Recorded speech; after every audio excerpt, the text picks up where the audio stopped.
told that Schumacher has told the team over the radio on the slowing down lap that he is going to retire.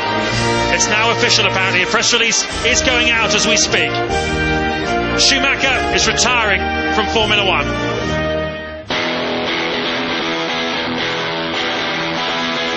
He can't stand for anyone else to win. I think Michael has no bad days. You need to do everything perfect to beat him. He doesn't know where the line is between hard but fair or ruthless but foul. He's the strongest as a package. It's not just the driving, you know, he works very hard with the team. He's a very, very special individual and a great sportsman and a great athlete. That's what makes a world champion, and I'd be disappointed if he was the other way. Michael Schumacher has retired after 15 years. In that time, he's won 7 championships and become the undisputed king of Formula One. The Brazilian Grand Prix Interlagos, the last race of the 2006 season, and there's a chance Michael could make it 8 titles. Michael has a mountain to climb. The Brazilian Grand Prix of 2006 is underway. He starts 10th.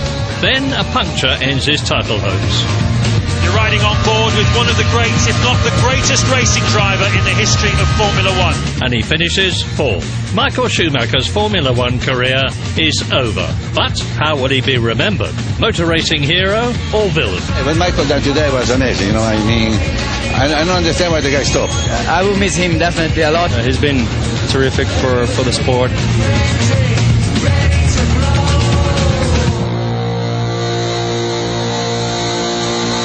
It started more quietly, 37 years ago, in a little German village just outside Cologne. Michael Schumacher came from an unpromising racing pedigree. Dad, Rolf, was a bricklayer, and Mum, Elizabeth, worked in a cafe at the local kart track. It looked like he'd follow his dad into the brickyard, but then Rolf built Michael a go-kart for his 4th birthday. Michael took to the sport instantly, showing talent and speed and even an early skill in handling the media. It quickly became a family affair. Dad built the karts, Michael won in them. Even Michael's chubby little brother got in on the act. When I really started to do kart races, it was nice when he joined sometimes. I mean, he tried to give some help as much as it was possible. It's always difficult to work together with your brother sometimes. It was at this time Michael spotted another young karter at the World Championships, someone whose skill Michael instantly recognised and respected, Ayrton Senna. By the mid-80s, Michael had won almost everything in karting, and his talent soon demanded a higher rung on the racing ladder. In Formula Ford and Formula Koenig, Michael won a string of victories that lifted him into Formula 3, and his first major success. A hard-fought battle with a young Mika Häkkinen at the Macau Grand Prix of 1989.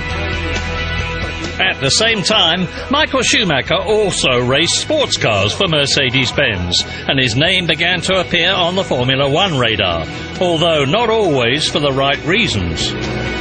I was not sure he could make it. He was in there in a team with Frentzen and Wendlinger, and there was no evidence that he was quicker than them. But that didn't stop Eddie Jordan giving Michael his first Formula One drive, the Belgian Grand Prix at Spa in 1991, although for reasons based more on commerce than talent. We needed somebody to pay for the engine bills and the tyre bills. He was about the only one who could do that. He paid, he got in the car. I'd love to claim it was all to do with talent. It's not true. I needed the money, but I did know he was a good quality driver, and the rest is obviously now history. It was Michael's first time in a Formula One car, and he qualified a quite incredible 7th. Unfortunately, the honeymoon was soon over. And Michael Schumacher's Grand Prix has ended on the first lap. The German is out. But it had been enough to prompt other teams' interests, and for the very next race, a young Flavio Briatore poached Michael for his Benetton team. And off the road goes Michael Schumacher, regained it, and then Martin Brundle goes through into third place. He was a difficult teammate because he was so fast, quite strong in the head, a little bit obnoxious sometimes. He had a bit of a shine about him every time he got out of the car. Everything okay?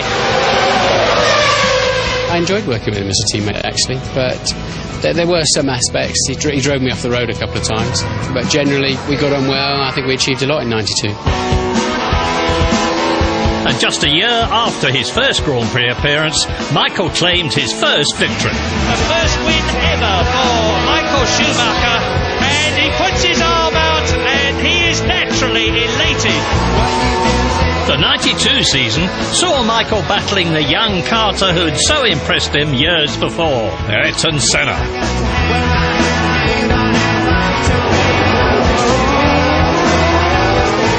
Respect grew between the two, even if Senna didn't always like Michael's style, most explosively at the 1992 French Grand Prix. But it was a lasting respect, obvious to see years later when an emotional Schumacher equalled Senna's record of 41 victories.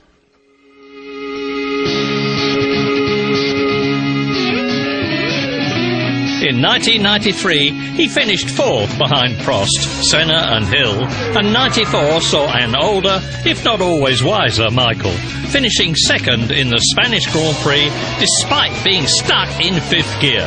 His driving was spectacular. But how he went about winning wasn't always so impressive. Most famously at that year's title decider, the final race of the season in Adelaide, where Michael was battling Damon Hill for the championship. He is gifted but flawed. Don't like his default where he runs people off the road when he's in trouble. I always felt he was so good, he didn't need to do that, and I think it's damaged what would be probably the most glittering career ever in Formula One. Schumacher's off, Schumacher's lost time, Hill goes by. Oh, out goes Schumacher.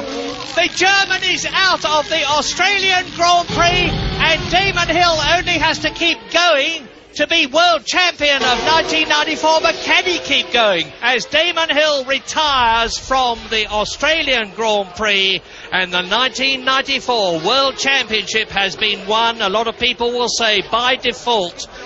Michael Schumacher scarcely able to believe his luck. It would not be the last time Michael would be accused of cheating. But for the time being, Benetton and Schumacher were unstoppable.